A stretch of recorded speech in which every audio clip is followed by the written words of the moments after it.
पिछला क्लास में मैंने अपक्षय वेदरिंग के बारे में बतलाया था, वेदरिंग के प्रकार के बतलाया था। उसमें अपक्षय को 3 भागों में बांटा गया था, भौतिक अपक्षय, रासायनिक अपक्षय और जैविक अपक्षय। मैंने पिछला वीडियो में भौतिक अपक्षय के बारे में बतला चुका हूं। अगर आप उसे क्लास नहीं किए, वीडियो नहीं देखे हैं तो आप भौतिक अपक्षय के बारे में देख लीजिएगा। आज के इस क्लास में हम रासायनिक अपक्षय और जैविक अपक्षय के बारे में चर्चा करेंगे। तो देखते हैं क्या रासायनिक अपक्षय, जिसे हम बोलते हैं केमिकल वेदरिंग। रासायनिक अपक्षय को 3 भागों में बांटा गया है। 1 नंबर बोलेंगे ऑक्सीकरण, 2 नंबर बोलेंगे कार्बोनेशन और 3 नंबर जो है जलयोजन या हाइड्रेशन इसे बोलते हैं। 3 नंबर हाइड्रेशन। हाइड्रेशन को इसे हम कह सकते हैं जलयोजन। जलयोजन। इस तरह रासायनिक अपक्षय को 3 भागों में बांटा गया है। 1 नंबर ऑक्सीकरण, 2 नंबर कार्बोनेशन और 3 नंबर हाइड्रेशन, जिसे हम बोलेंगे जलयोजन। अब हम एक एक करके देखेंगे। 1 नंबर है ऑक्सीकरण। ऑक्सीकरण किसे कहेंगे? ऑक्सीकरण किसे कहेंगे? ऑक्सीजन के द्वारा हमारे वायुमंडल में क्या है? ऑक्सीजन है। ऑक्सीजन के द्वारा सेलों पर होने वाले प्रभाव को क्या कहते हैं? ऑक्सीकरण कहते हैं। तो ऑक्सीकरण किसे कहेंगे? ऑक्सीजन के द्वारा जो सेल पर प्रभाव पड़ता है, इस क्रिया को क्या कहते हैं? ऑक्सीकरण कहते हैं। इस क्रिया में जल तथा वायु में मिली हुई ऑक्सीजन क्या है? जल जो है वायु में जो ऑक्सीजन है उससे क्या हुआ? मिला हुआ है। मिली हुई ऑक्सीजन लोहयुक्त सेल को ऑक्साइड के रूप में बदल देता है और सेल में क्या हो जाता है? जंग लग जाता है। इस प्रकार लोहयुक्त चट्टान क्या हो जाता है? टूट जाता है। ठीक है, हम लोग देखते हैं क्या है, घर के बाहर हम क्या करते हैं? लोहा को छोड़ देते हैं तो लोहा में क्या लग जाता है? जंग लग जाता है। यह जंग कैसे लगता है? क्या है, वायु में क्या जल जो है वायु से क्या करता है? मिल जाता है और ऑक्साइड का निर्माण करता है। इन क्रिया के कारण क्या हो जाता है? लोहा में जंग लग जाता है और जंग लगने से वो लोहा क्या हो जाता है? टूट जाता है। इस क्रिया को क्या कहेंगे? ऑक्सीकरण। ठीक है, तो ऑक्सीकरण समझिए। ऑक्सीकरण कैसी क्रिया है? भौतिक क्रिया की रासायनिक क्रिया? तो क्या बोलेंगे? रासायनिक क्रिया है। अब 2 नंबर देखते हैं। 2 नंबर कार्बोनेशन। कार्बोनेशन किसे कहेंगे? जल में घुला हुआ क्या रहता है? कार्बन। जल में घुला हुआ क्या रहता है? कार्बन है और चट्टानों पर प्रभाव डालता है। फिर से देखते हैं, जल में घुला हुआ कार्बन चट्टानों पर क्या करता है? प्रभाव डालता है। तो इस क्रिया को क्या बोलेंगे? कार्बोनेशन कहते हैं।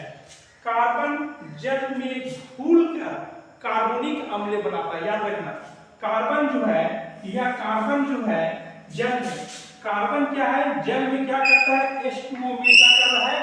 घुल जाता है और किसका निर्माण कर रहा है? कार्बनिक अम्ल का निर्माण करता है। जब कार्बनिक अम्ल बन जाएगा तो वह क्या करता है? चूना युक्त जो चट्टान है, चूना युक्त चट्टान को क्या करता है? घोलना शुरू कर देता है और चूना युक्त चट्टान क्या हो जाता है? अपक्षय हो जाता है। इस क्रिया को कार्बोनेशन कहते हैं।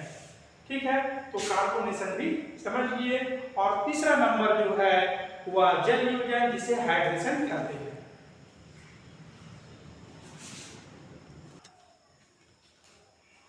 तीसरा है हाइड्रेशन, जिसे हम कहते हैं जलयोजन। यह रासायनिक अपक्षय है। रासायनिक अपक्षय का यह तीसरा नंबर है। इसे हम बोलेंगे जब हाइड्रोजन गैस H2O, जब हाइड्रोजन गैस जल के साथ मिलकर चट्टानों का अपक्षय करती है तो इस क्रिया को क्या कहते हैं? जलयोजन कहते हैं। कुछ खनिज हाइड्रोजन युक्त जल को क्या करता है, सोख लेता है। बहुत सा खनिज ऐसा है जो हाइड्रोजन युक्त जल को क्या करता है, सोख लेगा। जब वह खनिज सोख लेगा हाइड्रोजन युक्त जल को, तो वह खनिज क्या होगा, फूल जाएगा। जब खनिज फूल जाएगा तो वह क्या हो जाएगा, भारी हो जाएगा, और भारी होकर खनिज क्या हो जाता है, टूट जाता है, छोटे छोटे टुकड़ों में क्या जाता है, बदल जाता है, और उसका रंग भी क्या हो जाता है, उसका रंग भी बदल जाता है।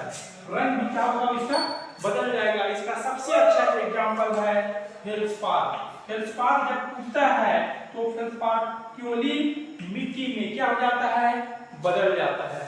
इस तरह हम हाइड्रेशन भी देख लिए, रासायनिक अपक्षय देख लिए, रासायनिक अपक्षय का 3 प्रकार भी देख लिए। अब देखेंगे जैविक अपक्षय।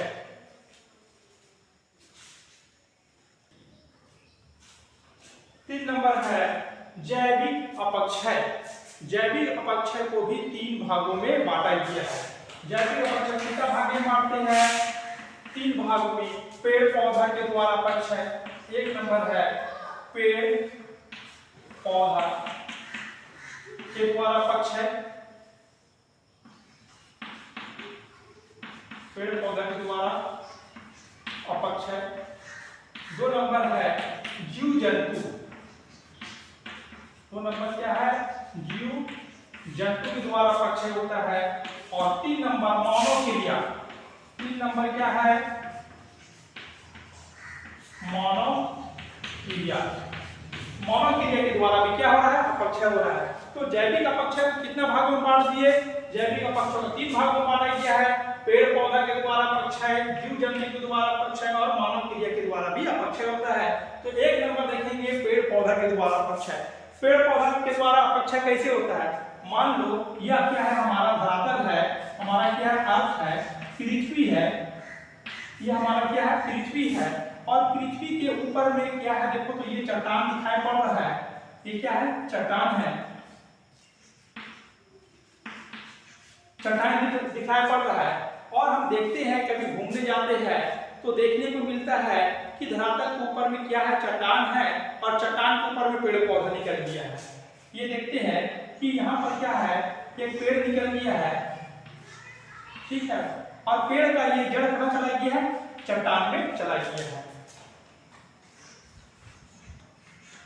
ठीक है। ये पेड़ का जड़ कहाँ चला गया है, चट्टान के अंदर चला गया है। अब ये जड़ क्या कर रहा है, देखो तो यह जड़ क्या कर रहा है, धीरे धीरे क्या रहा है, चट्टान में दरार आ रहा है, चट्टान में क्या करता है, दरार करता है। और एक समय ऐसा आता है कि दरार करके चट्टान को क्या करता है, फैला देता है।